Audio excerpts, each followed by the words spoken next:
hari ini. Tidak lupa kami ucapkan terima kasih kepada teman-teman Ngadem Ati dan Patmanaba 89, juga teman-teman CPWI ini, ada Om Maman, Om Sugeng, dan teman-teman yang lain, sehingga istilahnya audien dari pengajian ini menjadi semakin banyak. Untuk menyingkat waktu ya, karena sudah jam 6:04, lebih baiknya segera kita mulai. Maka sebelum kita mulai kita bersama dulu dengan membaca basmalah. Bismillahirrahmanirrahim. Mas Iksan, waktu dan tempat kami persilahkan. Semoga Mas. Bismillahirrahmanirrahim. Assalamualaikum warahmatullahi wabarakatuh. Waalaikumsalam. Innal hamdalillah wassalatu wassalamu ala Rasulillah wala haula wala quwata illa billah. Amma ba'du. Om Budi dan rekan-rekan semuanya, selamat pagi. Alhamdulillah, puji syukur kita panjatkan kehadirat Allah Ta'ala yang memberikan kita nikmat hidayah iman Islam. Salam sholawat semoga tercurah pada junjungan kita Nabi besar Muhammad Sallallahu Alaihi Wasallam, pada keluarga, sahabat, dan juga kepada para pengikutnya, insya Allah termasuk kita sekalian. Amin. Dan kita bersyukur bahwa pagi ini dipertemukan dengan silaturahmi yang disponsori Om Dudi ini ya. Mudah-mudahan silaturahmi ini membawa manfaat. Amin, amin. Yang penting panjang umur, sehat selalu untuk rekan-rekan sekalian. Dan pagi ini kita akan bincang-bincang masalah waris ya Om Budi ya. Ya, betul. Nah, nanti kita bincang-bincang 15-20 menit, selebihnya untuk tanya jawab saja ya Om ya. Mungkin lebih banyak nanti tanya jawab.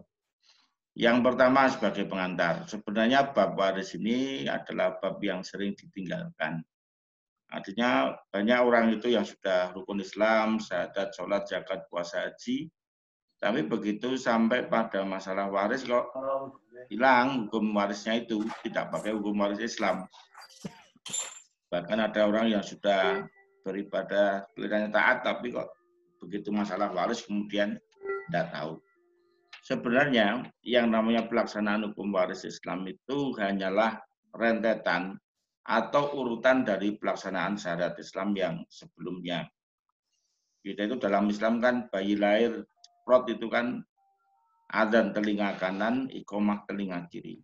Atau dibacakan kalimat thayyibah, itu ajaran Islam.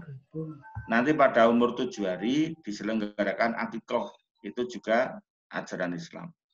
Nanti menjelang akil balik, khitan itu juga ajaran Islam, syariat Islam.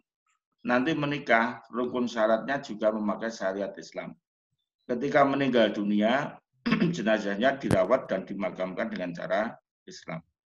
Tapi anehnya begitu bagi waris, tidak pakai syariat Islam.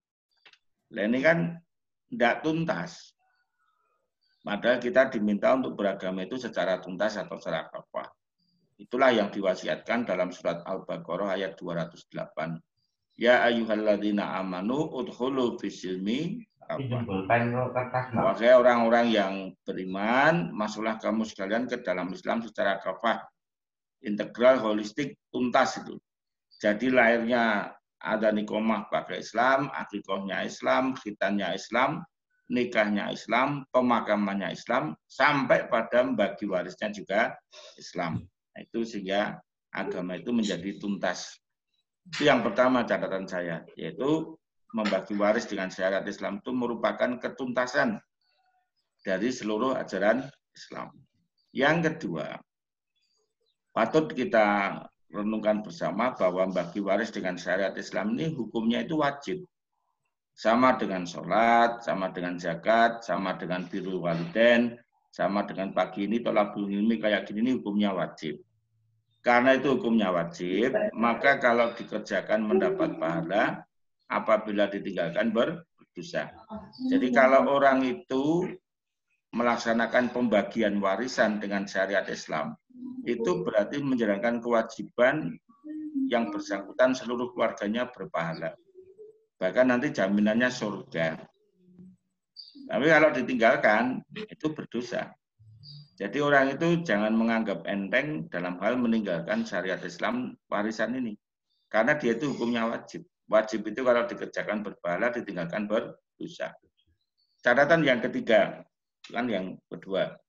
Sekarang yang ketiga.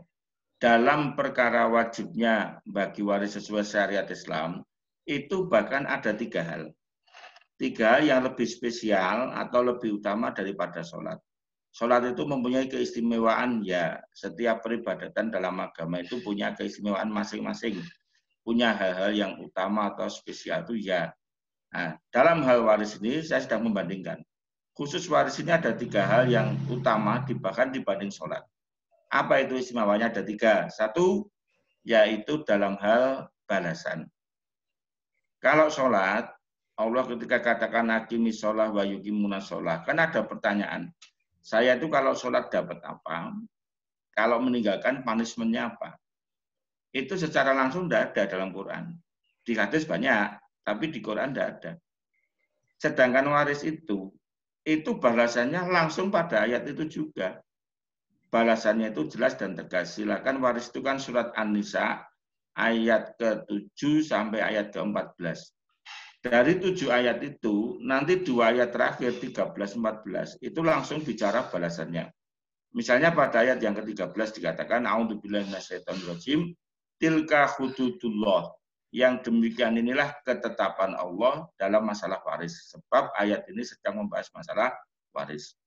Wa may yuti'illaha wa rasulahu, maka barang siapa yang taat pada Allah dan Rasulnya membagi warisan sesuai dengan syariat Islam, balasannya langsung yudakhilhu jannatin tajri min tahtihal anhar. Allah masukkan mereka ke dalam surga yang mengalir air sungai di bawahnya, khalidina fiha, kekal selama-lamanya. Wa dzalikal fawzul adzim, yang demikian itu karunia yang sangat besar. Kenapa disebut fauzul adzim, karunia yang sangat besar? Karena ini loh, yang namanya warisan itu, kalau menurut syariat Islam, sudah di dunia dapat harta warisan itu kan harta golong-golong teplok ya. Nemu kuuk, apa itu? Kan sing kemeringet orang tuanya loh.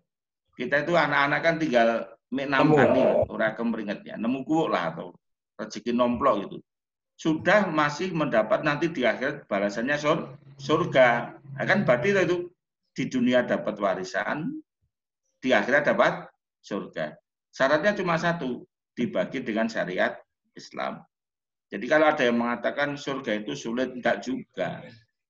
Warisan itu tinggal bagi dapat surga. Tapi baginya dengan syariat Islam. Lah, kemudian pada ayat yang ke-14, ini juga bicara langsung pada orang yang ingkar. Kalau Allah sudah memberikan rezeki nomplok berupa warisan, Allah pula yang bagi, kok masih durhaka atau melampaui batas, itu balasannya juga langsung. Wa may ya'sillaha wa rasulahu, barang siapa yang durhaka kepada Allah dan Rasulnya, artinya tidak mau bagi waris menurut syariat Islam. Wa yata'adda hududahu, dan mereka itu melampaui batas-batasnya. Misalnya setengah minta lebih, seperempat minta lebih, 1/8 minta lebih. Melanggar batas-batas ketetapan itu, balasannya juga langsung. Yudakhilhu naron khalidan fiha. Allah masukkan mereka dalam neraka selama-lamanya. Walahu adzabun muhin, yang demikian itu azab atau siksa yang menghinakan. Kenapa menghinakan? Atasi sholat kok neng rokok. Lah salah satu sebabnya ya karena memakan harta waris. Jadi curang dalam warisan itu termasuk dosa yang dikatakan wa akalamal, memakan harta orang lain. Memakan harta orang lain itu ada 8 kan. 1 penipuan, 2 pencurian, maling, copet, 3 perampokan, premanisme, tukang palak, 4 korupsi, 5 riba, 6 melanggar batas tanah, 7 curang dalam hal warisan, yang ke-8 ngemplang utang.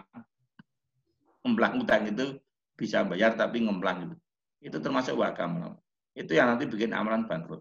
Termasuk dandanya warisan itu. Itu soal balasan. Yang kedua, soal bilangannya. Kita bicara bilangan. Kita akan tahu bahwa bilangan waris itu lebih tinggi bobotnya daripada bilangan rakaat sholat.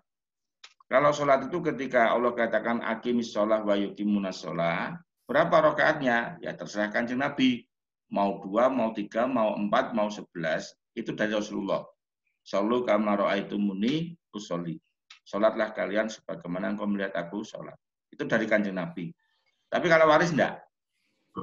Waris itu bilangan setengah, sepertiga, seperempat, seperdelapan, 2/3. Itu dari Allah Ta'ala. Nabi saja tidak ingin intervensi. Tidak ingin intervensi. Itu soal bilangannya. Kemudian yang ketiga, itu soal rukhsah atau toleransi atau keringanan. Kalau sholat, itu rukhsahnya banyak. Oh, mau bepergian, ya silakan dijamak atau dikosor. Bahkan dalam hal jamak itu dicari waktu yang paling panjang sebagai bentuk keringanan. Misalnya orang pagi ini mau ke Semarang, berangkat jam berapa?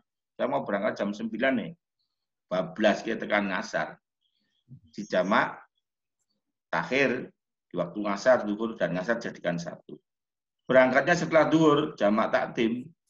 Berangkatnya misalnya jam 1, ya udah duhur ngasar di awal dulu, nanti perginya 12 sampai maghrib.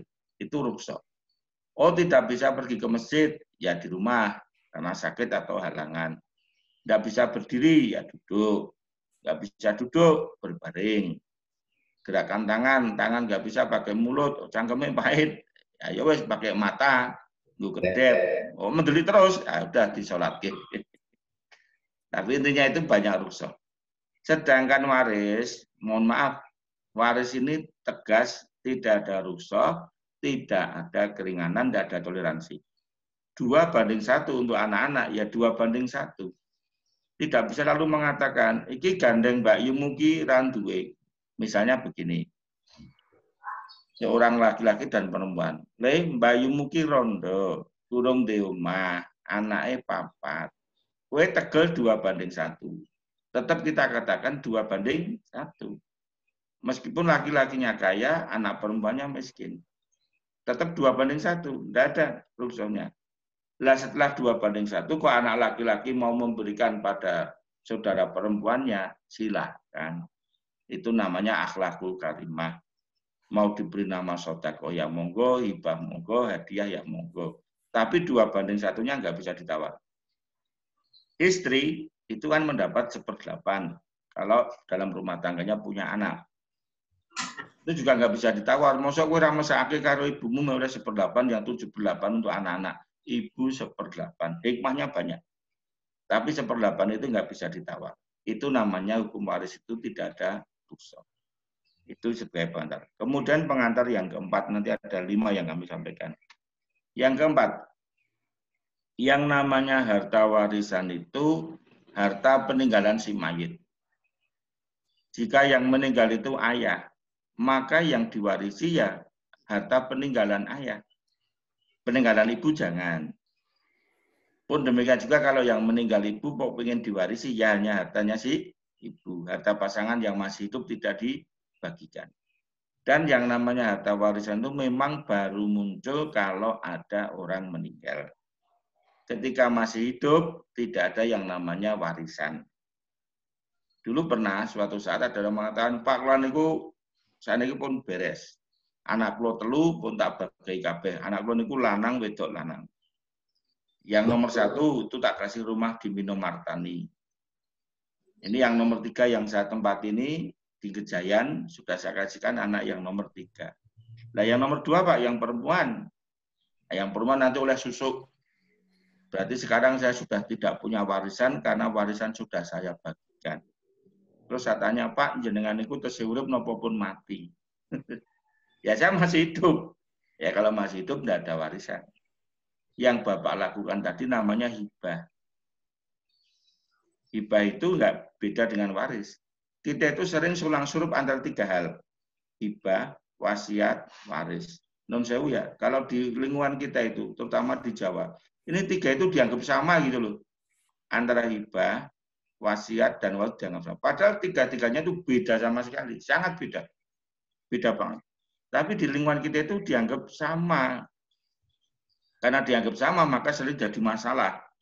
Maka saya katakan dalam Islam itu tidak ada hibah. Hibah itu satu, tidak dianjurkan. Jangankan diwajibkan, anjuran saja enggak. Yang kedua, tidak ada jaminan pahala. Siapa yang mau jamin? Wah, itu pemberian manusia kepada manusia. Kalau waris kan dari Allah.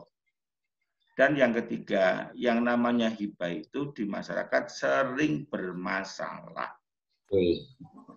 Itu ketika menjadi mediator masalah waris, itu setelah saya lihat-lihat, ternyata problemnya bukan masalah waris, Mas Budi, tapi masalah hibah. Kebanyakan itu. Misalnya ini ada juragan badik, ini contoh saja. Hibah itu bermasalah di juragan badik. Punya 5 anak. Anak pertama setelah nikah dikasih rumah. Kaya. Anak kedua setelah nikah dikasih rumah. Sampai anak yang ketiga. Tapi setelah anak yang ketiga, itu orang tuanya meninggal. Bukan Jayas meninggal. Pak Kajayas meninggal. Nah, yang dua ini kan salam gigit jari. Belum dapat. Nanti ketika bagi waris, yang 3 itu masih minta warisan. Yang 2 itu ngomong, lu kan kalian sudah dapat rumah. Apa jawabnya? Nah, itu kan hibah. Beda karo waris. Lah masalah. Kasus kayak gitu itu 101 macam. Maka hibah itu tidak dianjurkan. Kemudian yang terakhir, Mas Budi, ini sebagai pengantar saja. Kalau kita itu mau bagi warisan, ini catatan yang kelima. Sebelum dibagi, tentu dikirangi dengan ada 4 komponen. Ini 4 hal harus dilunasi dulu. 1, dilunasi dulu biaya kesehatan. Misalnya pengobatan, BPJS, rumah sakit, dokter, itu diambilkan dari warisan. Yang kedua, yaitu biaya perawatan jenazah termasuk pemakaman. Itu kalau kita mengatakan sering diambil dari uang duka cita. Boleh. Yang ketiga, dikurangi dengan yang namanya utang piutang, simpan pinjam, jual beli, sewa menyewa yang belum selesai. Dan yang keempat, dikurangi wasiat untuk apabila ada wasiat. 4 empat. Nah, khusus yang terakhir wasiat itu, maka dalam Islam tolong diberikan garis bawah, tidak ada wasiat untuk ahli waris. Ahli waris itu sudah dijamin perolehannya lewat hukum waris. Maka tidak ada wasiat untuk ahli waris. Wasiat untuk ahli waris itu hanya mengacaukan dan menjadikan hukum itu tidak berlaku. Tidak boleh wasiat itu nabrak hukum.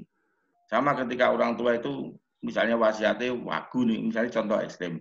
Soalnya aku wis ra ono mati, kowe ning dalan rasa nganggo helm ra apa-apa. Itu ya wasiat, tapi kan tidak boleh dilaksanakan. Atau wasiat yang katanya kelihatannya bagus, wis tau kabeh iki anakku ora lanang ora wedok, tak anggap padha, sok bagiane dibagi rata. Itu juga wasiat. Tapi kan nabrak hukum. Ya, maka dalam Islam wasiat dalam surat Al-Baqarah 180 wasiat itu sudah dinasah oleh turunnya hukum waris dalam surat An-Nisa. Nah, itu saja Mas Budi pengantarnya. Monggo, saya kira nanti kalau ada yang disampaikan atau ditambahkan. Diulangi lagi, Mas. Yang 5 hal tadi loh. Catatan 5 hal. 1 padanya pembalasan. Oh ya. Yang pertama, itu tadi merupakan urutan dari pelaksanaan syariat Islam. Yang kedua, hukumnya wajib. Yang ketiga, ada 3 bobot kualitas yang lebih tinggi daripada sholat. Kemudian catatan yang keempat, warisan itu muncul karena ada yang meninggal dunia. Dan yang dibagi waris harta si mayit, bukan harta pasangannya yang masih hidup. Dan yang kelima, sebelum dibagi dikurangi dengan 4 komponen. Dikurangi biaya kesehatan, perawatan dan pemakaman, utang piutang, dan wasiat. Itu 5 catatan sebagai pengantar. Nanti kita tanya jawab saja yang teknis-teknis. Monggo silakan. Terima kasih Pak Ustadz. Monggo kalau ada yang mau bertanya, silakan.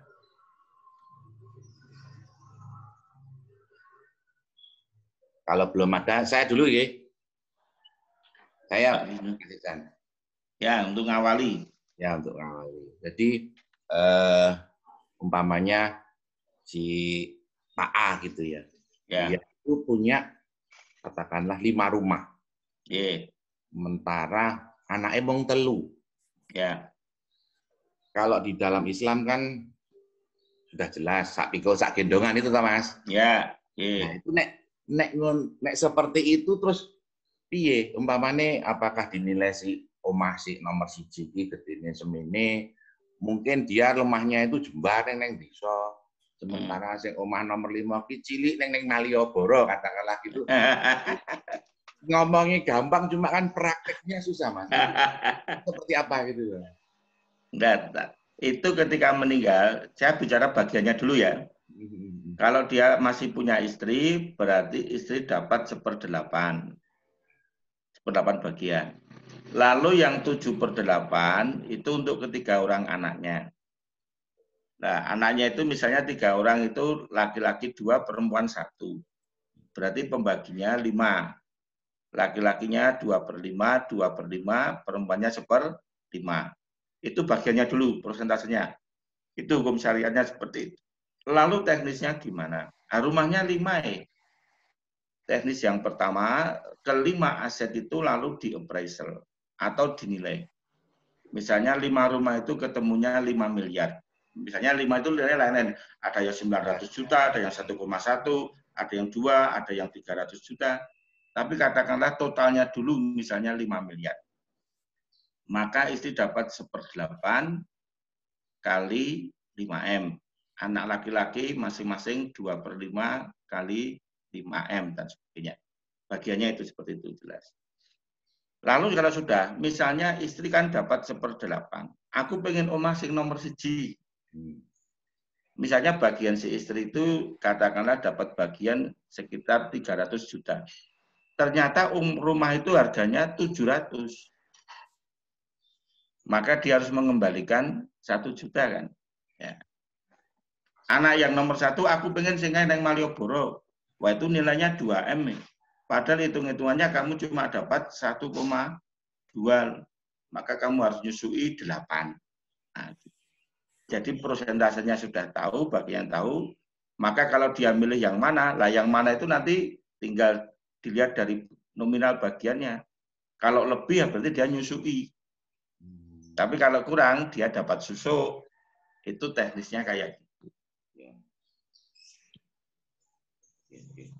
Nah, yang jadi masalah kan ngomongin nominal gampang, Mas. Nih duitnya ra duwe. Umpamanya seperti itu tadi ya, oke. Ya. Nok, kowe gandeng wedok, kowe ning Malioboro. Ya. Ning Malioboro ki nilainya 2M, bagianmu kan mau 1,2. Nambahi 800. Nah, ya. 800 gampang, Mas. Duitnya sing ra ono kuwi. Lah, berarti gini, ada 2. Yang pertama, dia kalau memang pengen menempati itu, pengen bagian yang di Malioboro, maka mau nggak mau dia harus nyicil atau ngangsur. Kalau ternyata ngangsur juga nggak mampu, ya mau nggak mau dia harus pindah. Cari warisan aset yang lain yang nilainya sesuai. Ya sesuai yang atau kalau yang tidak nombok lah gitu. Ya mau nggak mau seperti itu. Artinya dia tidak bisa memaksakan. Tapi diberi kesempatan untuk ngangsur. Ya. Betul. Oke, ada lagi. Nek urung satu lagi, Mas. Umpamanya anak mau telu. Kan biasa kan ono salah satu anaknya sing gemati sama orang tua. Mamane sing loro kuwi rodok cuek-cuek karena merasa iso golek duit terus dia adoh. Sementara sing siji itu kan mungkin karena dia dekat dengan orang tua, dia melu ngopani wong tuane dino terus dilalae wong tuane iki seneng karena kowe kok gemati karo aku le, kowe tak kei dhewe dan lain-lain. Seperti itu gimana, Mas? Kan dalam hukum waris itu kan ada. Ya, kalau sudah namanya warisan, saya katakan tadi yang nomor 3, tidak ada toleransi. Tidak ada toleransi tadi ya? Tidak ada rukhsah. antara anak yang berbakti dengan anak yang durhaka sama.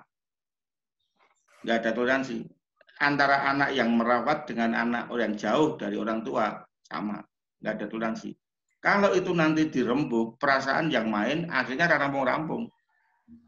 Akhirnya medo golek alem pengen ngrumat. Sing ra iso ngrumat, jor-joran ngekei duit. Nah, itu nanti eker-ekeran, maka berbakti pada orang tua itu bukan untuk balasannya untuk tambah warisan itu enggak. Tidak ada hubungannya. Ya. Ya, yang mau bertanya monggo silakan. Itu dari Pak Sugeng itu ada juga tuh. Assalamualaikum Pak Ihsan. Waalaikumsalam warahmatullahi. Monggo, siapa ini? Monggo. Itu dari Pak Sugeng, Mbak Wisnu sama Mas Wineng ya, ada 3. Nggih. Nggih, monggo. Saya setelah itu, saya nomor 4. Mbak Wisnu dulu. Mbak Wisnu monggo. Nggih, matur nuwun Ustaz. Assalamualaikum Ustaz. Waalaikumsalam warahmatullahi. Banyak belum paham nih waris Ustaz. Monggo. Nah, iya Ustadz, kalau yang waris itu kalau misalnya yang meninggal itu mendadak gitu, berarti kan yang kewajiban untuk membagi itu adalah keturunannya Ustadz ya, atau istri atau anak yang memegang. Itu pertama Ustadz. Terus yang kedua tentang harta hibah tadi Ustadz. Kalau saya dulu pernah dapat, kalau kau mau ngasih anak wedok katanya yang agak lebih banyak ya dengan hibah itu katanya Ustadz. Tapi ternyata di sini hibah itu nilainya belum tentu semulia yang waris tadi ya Ustadz ya. Terus yang ketiga ini, kalau yang harta ibu meninggal, itu kalau misalnya seperti yang di daerah Padang itu seperti apa Ustadz, yang Nini Mama itu ya Ustadz ya. Kalau misalnya kita kemudian mewasiatkan harta ibu kemudian bisa dikembangkan untuk apa istilahnya produktif, itu bagaimana Ustadz itu? Ya. Wasiat itu saya jawab. Saya jawab yang nomor 1. Ketika seseorang meninggal, maka yang paling berkewajiban untuk mengurus dan membagi harta warisannya adalah para ahli warisnya. Kalau yang meninggal seorang suami, maka yang paling berkewajiban adalah istri dan anak-anaknya. Kalau yang meninggal seorang anak, yang paling berkewajiban adalah orang tua dan saudara-saudaranya. Intinya siapapun yang meninggal, maka ahli warisnya lah yang paling berkewajiban menyelesaikan masalah warisnya. Yang pertama. Kemudian yang kedua, dalam Islam itu warisan jelas. Laki perempuan, anak-anak itu 2:1. Kalau ingin memberikan pada anak perempuan hibah, supaya tidak bermasalah, tanya dulu hibahnya untuk apa. Sebab hibah itu perkara besar, itu bisa merusak waris. Misalnya seorang anak perempuan mau dikasih pekarangan 400 meter, ya nanti dulu. Nah, tentu saudara yang lain pasti teriak. Untuk apa? Karena itu akan mengurangi hak waris saudaranya yang lain. Bagian perempuan kan 2:1. Hibah itu untuk apa? Kalau hibah itu katakanlah, misalnya begini, saya tidak minta hibah, tapi saya butuh, karena saya butuh modal kerja. Harta orang tua banyak. Lalu bisa dibuat perjanjian, kalau gitu ya kamu dapat warisan, cuma diterimakan di depan gitu loh. Saya butuh modal banyak, misalnya butuhnya 500 juta. Itu kalau dihibah, itu nanti terjadi kecurangan. Karena harta warisannya sudah berkurang 500 juta. Maka salah satu caranya, kalau kamu memang butuh modal banyak 500 juta, ya bagian warismu itu kamu ambil. Bukan harta warisan, karena bapak orang tuanya masih hidup. Tapi diperjanjikan, kamu nanti warisannya sudah berkurang 500 juta, karena untuk modal kerja. Supaya menghilangkan fitnah dan silang sengketa. Karena hibah itu pasti besar. Kalau sepeda motor itu belum dihitung hibah. Tapi kalau sudah bicara modal kerja, wah itu besar kan? Itu jawabannya. Dan yang ketiga, ini kebiasaan saya itu pernah di Sumatera Barat, di Padang itu kayak gitu itu. Harta rumah itu malah dijadikan pusako, nggak dibagi. Lu gimana? Nek orang Jawa bilang diuri-uri, ya itu. Saya bilang yang boleh dipelihara atau diuri-uri atau harta pusako itu cuma Candi Borobudur atau Candi Prambanan. Nah, itu kalau mau dipelihara, dirawat silakan. Tapi kalau harta warisan harus dibagi. Kalau mau dikembangkan, silahkan setelah dibagi. Kalau berupa perusahaan dibagi sahamnya. Setelah dibagi sahamnya, dikembangkan monggo, tapi dibagi dulu. Karena itu haknya menjadi hak masing-masing. Dari seorang yang meninggal kan menjadi haknya ahli waris dulu. Setelah menjadi hak masing-masing ahli waris, monggo dikembangkan silakan, kongsi silakan. Tapi dibagi dulu. Kira-kira demikian, Bu Wisnu. Ya, matur nuwun, Ustaz. Ye. Enggak, selanjutnya Om Mineng. Assalamualaikum Ustaz. Waalaikumsalam, monggo. Mas siapa nih? Winengku Ustaz. Monggo, Om. Begini Ustaz, kalau di negara kita ini kan dikenal namanya hukum Islam kompilasi ya Tat ya. KHI. Apa itu Tat? Kompilasi hukum Islam. Kompilasi hukum Islam. Nah, sehingga dalam perjalanannya itu harta orang yang sudah menikah itu tidak dibedakan mana itu harta suami, mana itu harta istri, 50-50. Artinya haknya 50% milik suami, 50% milik istri. Ya memang ini bukan hukum Islam, tapi istilahnya hukum kompilasi Islam itu tadi. Nah, dalam perjalanannya kan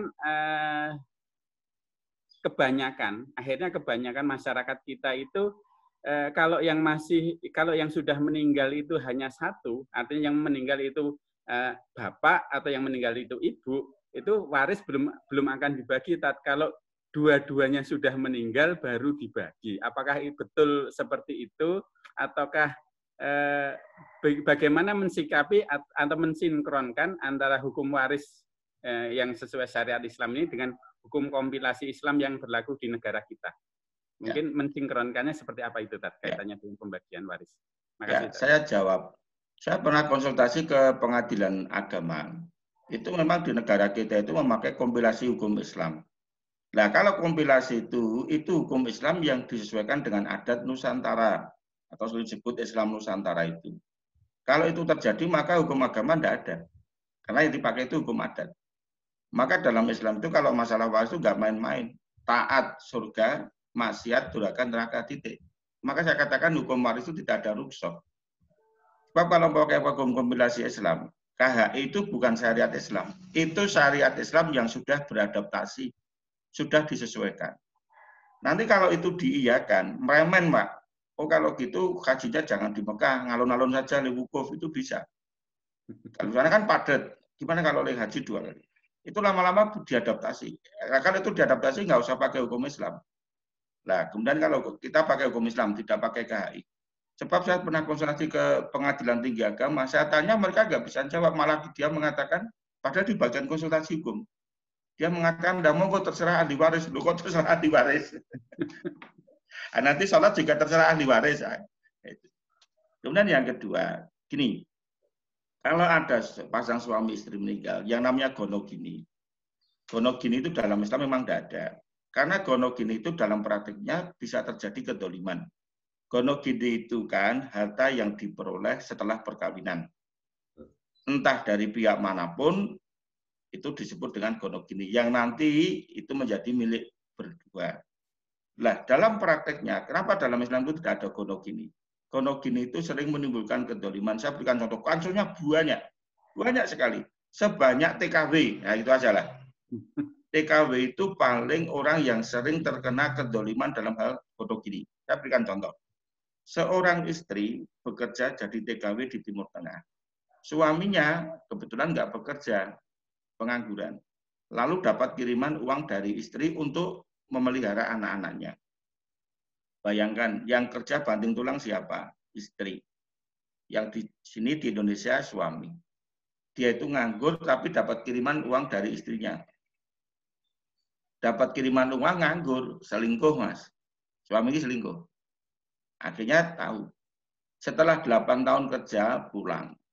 Nah, untuk membuktikan bahwa TKW itu sukses, dia beli rumah yang besar. Harta yang banyak. Nah, apa yang terjadi? Suaminya kumat lagi, selingkuh lagi. Sehingga terjadi kasus perceraian. Kalau pakai gonogini, itu seluruh harta penghasilan istri itu itu akan dibagi 2. Dolim enggak itu? Dolim.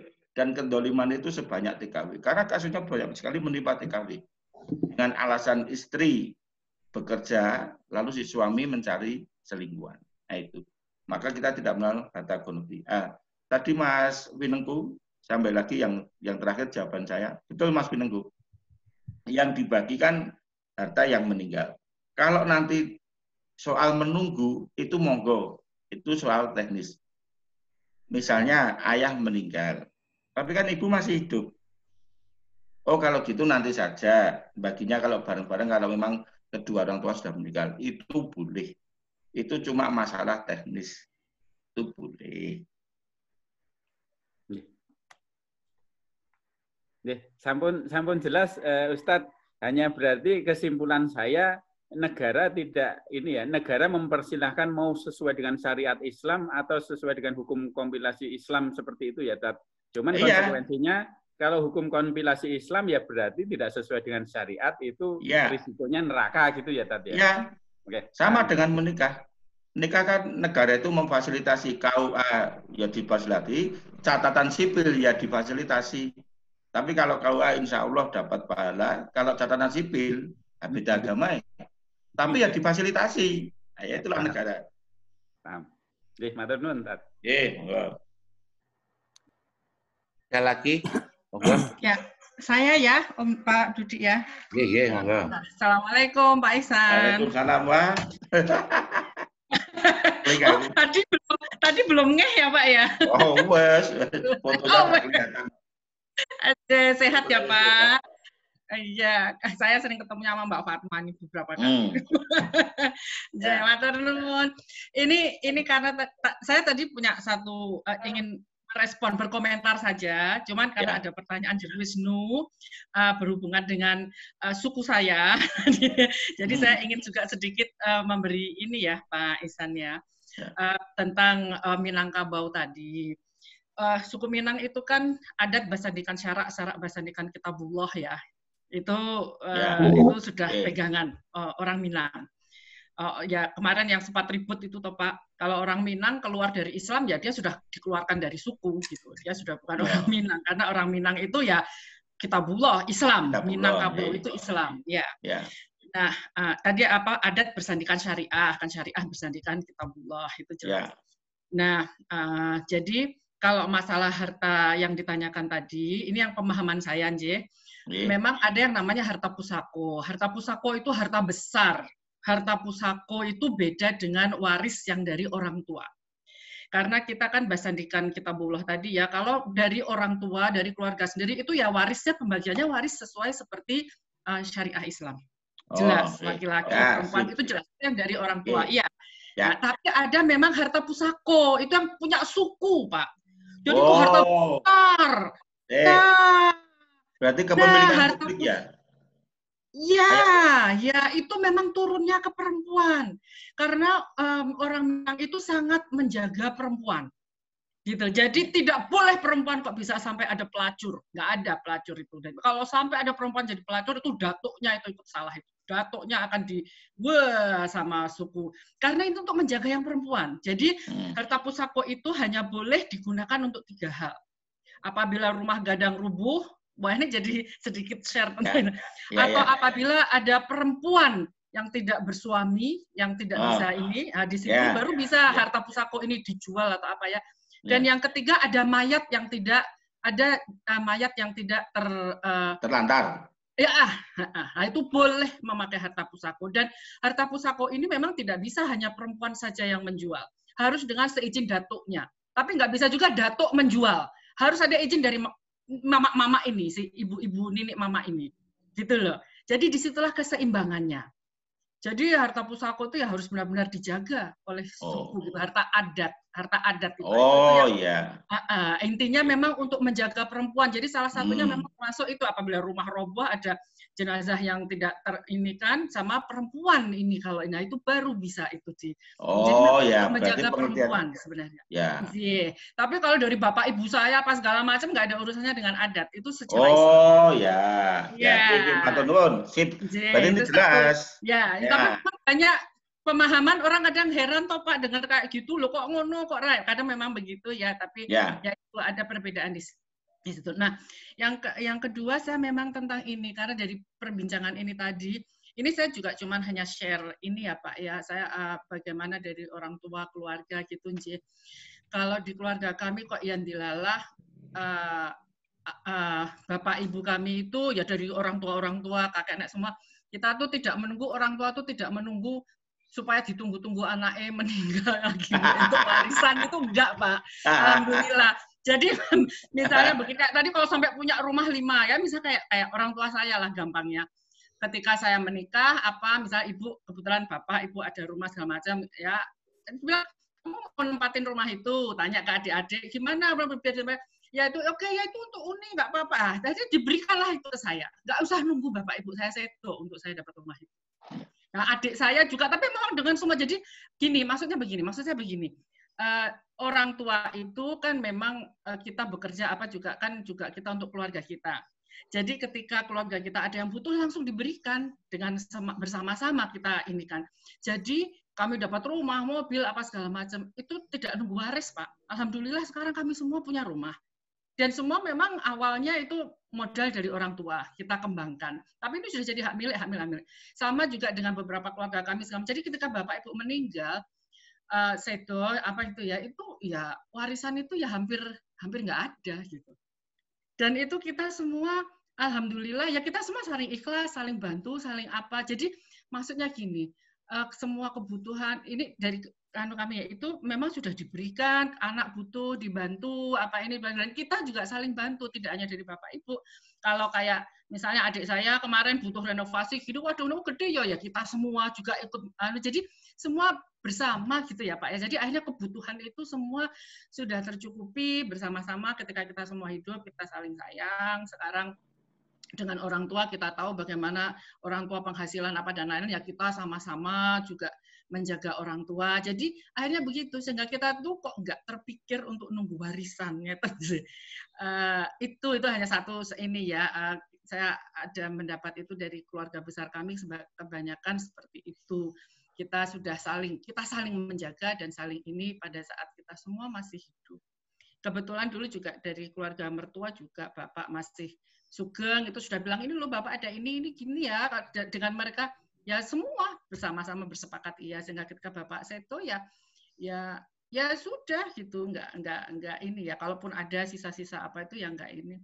Jadi seperti itu Pak, mungkin salah satu hal ya kalau yang kami rasakan, kami tidak berantem urus siap-siap koyo pengen duwe waris apa enggak, malah justru yang terjadi kami jadi saling menjaga gitu ya sama-sama. Mungkin itu sedikit saja. Saya terima kasih Mbak Dian. Yang penting saya sudah dapat pengertian bedanya harta warisan dengan pusako beda ya. Beda. Yang penting itu. Sebab kadang-kadang dianggap sama, orang luar kan menganggapnya sama. Ternyata beda. Sering begitu, orang Padang, orang Minang pun kadang juga berpikir begitu Pak, ada beberapa. Ya. Yang monggo. Makasih, matur nuwun.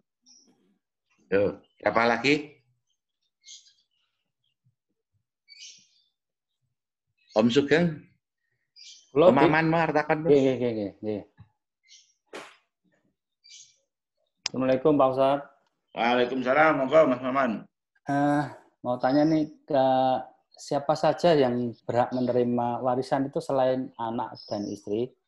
Kemudian berapa besarnya? Itu aja mungkin. Saya jawab, ahli waris utama itu anak-anak dan pasangan.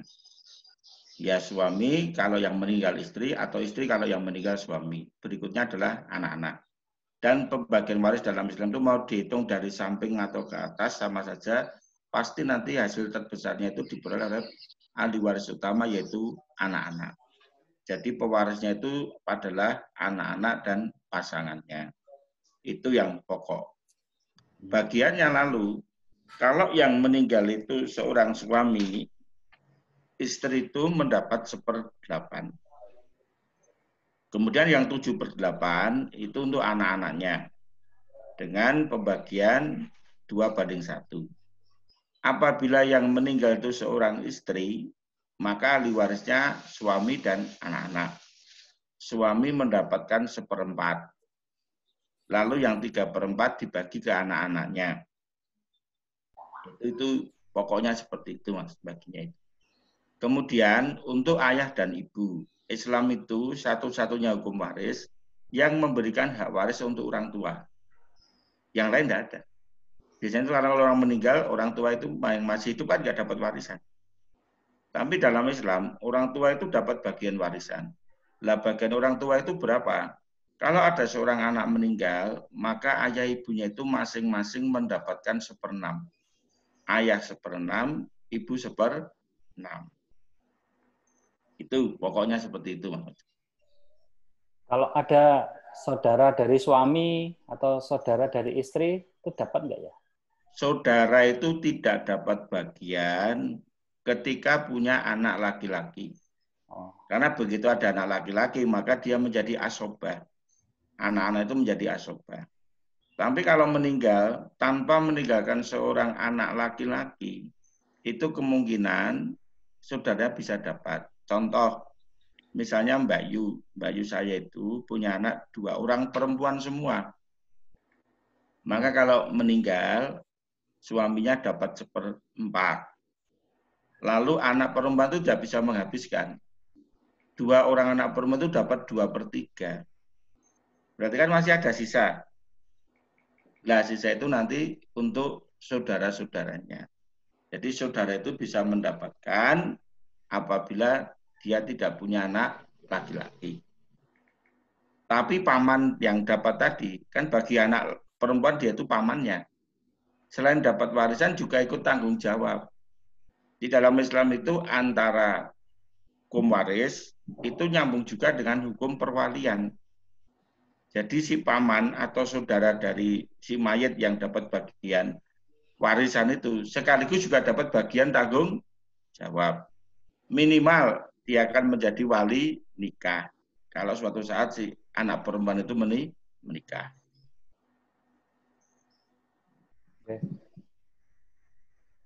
Oke. Matur nuwun. Assalamualaikum. Waalaikumsalam. Ada lagi nih, Mas Ustadz, dari Om Sugeng.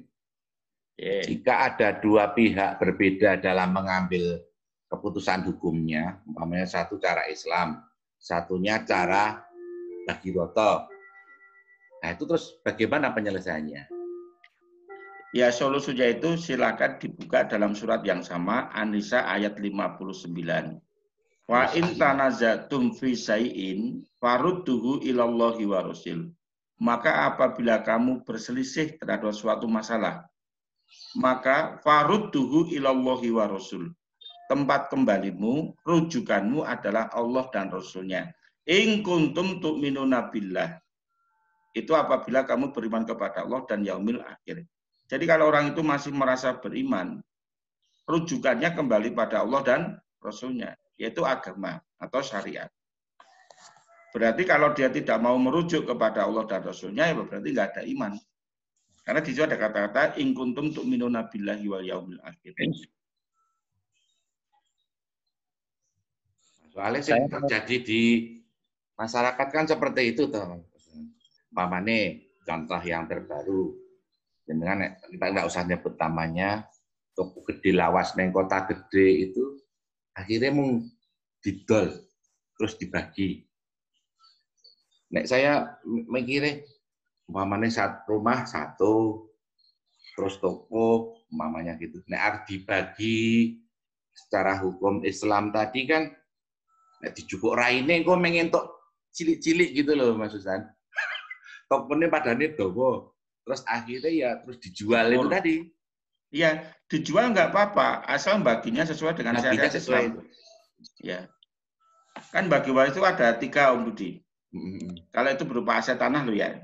Ya. Itu bisa dibagi letterlek, yaitu pekarangannya, luasannya. Yang kedua, kemudian disusui. Disusui sama dengan dijual juga, cuma yang beli kan ahli waris. Ya. Dan yang ketiga dijual. Itu teknis. Yang penting bagiannya syariat Islam. Ya. Monggo ada lagi? Mas Sugeng, Sugeng. Ya, Pak. Sugeng sudah. Mbak Iin. Saya mau tanya Pak Dudi. Oh iya, monggo Om. Assalamualaikum Pak Ustadz. Waalaikumsalam warahmatullahi. Gini, saya mau tanya, ada suatu keluarga itu pada saat Bapak Ibu masih hidup itu dibagi secara hibah. Tapi pembagiannya nanti setelah bapaknya meninggal.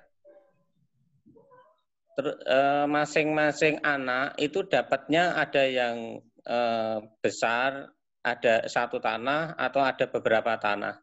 Itu berdasarkan nilai dari tanah tersebut. Ya. Jadi kalau misalkan dia satu karena memang nilainya sangat besar, atau dia dapat 3 tapi nilainya sedang-sedang atau kecil-kecil. Ya. Jadi dihitung secara waris memang tidak ada, Pak. Jadi orang tua akhirnya sepakat bahwa besok kalau saya meninggal, masing-masing dapat ini sesuai yang sudah disepakati. Dan ibu pun juga dapat bagian, mengambil bagian misalkan satu tanah kan gitu. Dan satu rumah keprabon misalkan gitu. Nah, yang saya tanyakan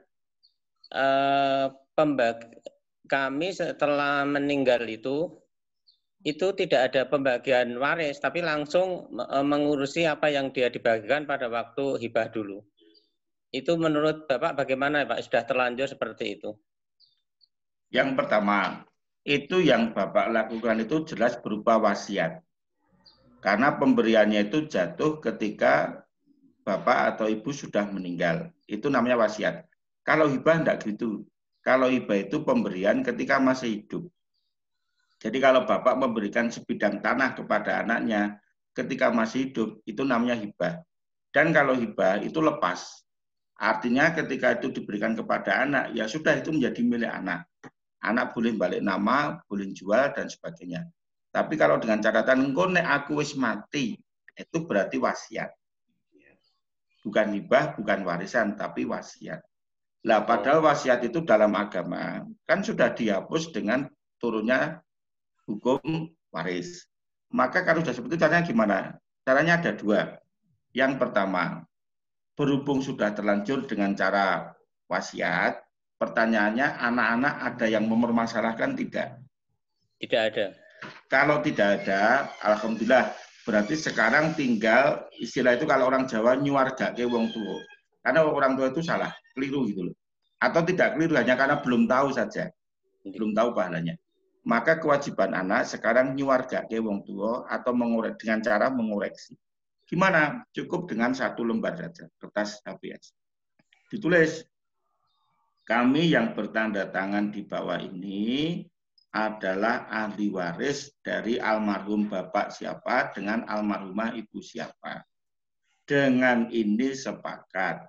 1, membagi warisan menurut syariat Islam, mengharapkan pahala dan surga. 2, adapun dalam pembagian ini ada kurang dan lebihnya, kami saling merelakan. Selesai. Karena tidak ada masalah, berarti saling merelakan. Tapi kalimat yang pertama itu istilah itu nyuwargake seluruh ahli waris. Ya karena sudah terlanjur, maka ada poin yang kedua. Apabila ada kelebihan dan kekurangan dalam pembagian waris ini, kami saling merelakan atau saling mengikhlaskan. Selesai. Matur nuwun Pak Ustadz. Ini ada pertanyaan dari Mbak Dia. Kalau waris apa cuma harta? Terus bagaimana dengan utang piutang? Nah, siapa yang menanggung? Betul. Yang warisan itu tidak hanya harta, tapi juga utang piutang. Artinya apa? Bagian 21 tadi, itu termasuk juga utangnya. Jadi kalau misalnya orang tua, misalnya orang tua tinggalkan utang 10 juta, 15 juta. Maka ya anak laki-laki yang bayarnya 10 juta, anak perempuan juga bayarnya 5 juta. Jadi 2/1 itu tidak hanya warisannya, utangnya juga. Orang nek pasedi. Kemudian berikutnya begini. utang itu pertama kali memang kewajibannya yang berutang yaitu orang tua. Nah, kemudian turun kepada anak. Nah, sekarang diserahkan pada anak. Anak itu kondisinya seberapa? Misal ada anak ya, dari warisan itu kan dipotong utang piutang sebelum dibagi. Kalau harta warisannya itu untuk mencukupi membayar utang piutang, yaitu diwajibkan dulu membayar utang piutang dulu. Sisanya baru dibagi. Ini biasanya ahli waris awal utangnya oke. Padahal itu nggak ada hubungannya. Itu yang pertama. Yang kedua, harta warisannya sudah terlanjur dibagi. Baru tahu kalau ada utang piutang. Nah, kalau seperti itu nanti bulat di tangan anak. Utangnya orang tua itu mau diselesaikan atau diselesaikan tapi tidak tuntas, atau anak berlepas diri. Kalau anak itu menyelesaikan, artinya melunasi, maka itu bagian dari birrul walidain, berbakti kepada orang tua, yang pahalanya itu sama dengan jihad fisabilillah, kalau ingin menyelesaikan secara tuntas. Yang kedua, kalau utangnya besar, kan anak tidak mampu. Karena tidak anak mampu, maka si anak menyatakan diri, saya hanya menyelesaikan sebagian. Misalnya utangnya itu 400 juta, anak urunan kuatnya 100 juta. Ya sudah, uang kuatnya cuma itu kok. Lalu yang 300 juta gimana? Kembalikan pada si mayit, karena yang utang itu ayah, bukan anak. Kewajibannya tetap pada ayah. Jadi ayah itu punya tanggungan di akhirat 300 juta. Nah, yang paling jelek, yang nomor 3, anak berlepas diri. Misalnya ada orang mengatakan, ini loh mas, kemudian bapak itu masih punya utang sekian ini kwitansinya. Lalu akhirnya mengatakan, wah, aku belum ngerti ini urusannya bapak, aku belum melu-melu. Itu artinya ahli waris tidak mau ikut bertanggung jawab. Kalau sudah itu ya, tapi ya nggak apa-apa, wong itu memang bukan kewajibannya. Cuma di situ anak tidak mau membantu orang tua. Maka sebenarnya ada 3, diselesaikan dengan tuntas, membayar semampunya, atau berlepas diri.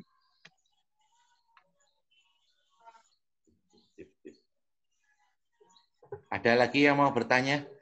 Yang terakhir? Ya, ini ada pertanyaan bagus ini Ustaz, dari Om Sugeng. Jika almarhum berwasiat bahwa seluruh harta warisan diberikan kepada yayasan anak yatim atau apa, itu gimana hukumnya? Makanya dalam Islam tidak ada wasiat. Iya, betul.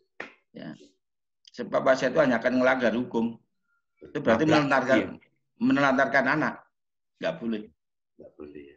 Kalau untuk yayasan, itu maksimal 1/3. Jadi wasiat itu hanya untuk non ahli waris, itu pun maksimal 1/3. Ya. Itu kan kasusnya pada Abu Bakar dulu kan. Yeah. Abu Bakar itu pernah berwasiat akan menyodakohkan seluruh hartanya untuk fisabilillah. Lalu Nabi mengatakan tidak boleh, jangan semua, tidak boleh. Lalu Abu Bakar mengatakan ya sudah separuhnya. Nabi juga mengatakan nggak boleh, 1/3 kata Rasul. Maksimal. Ya.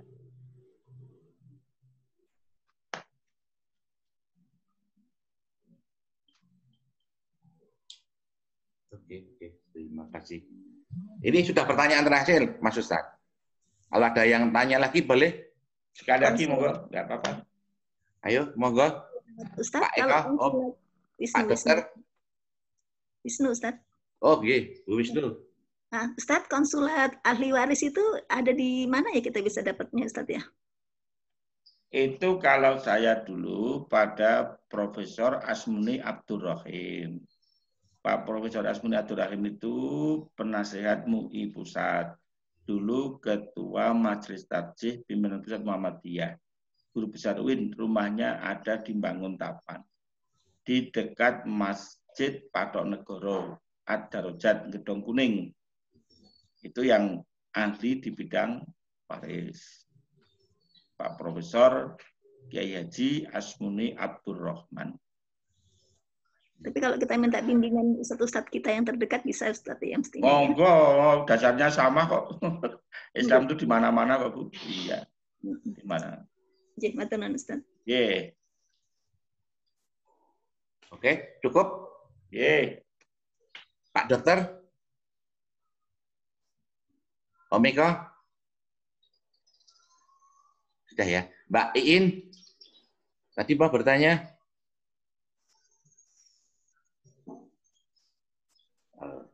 Iya, ya maaf tadi karena telat jadi sayanya pertanyaannya mungkin mendasar mungkin sudah dibahas tadi tapi karena saya nggak mendengarkan.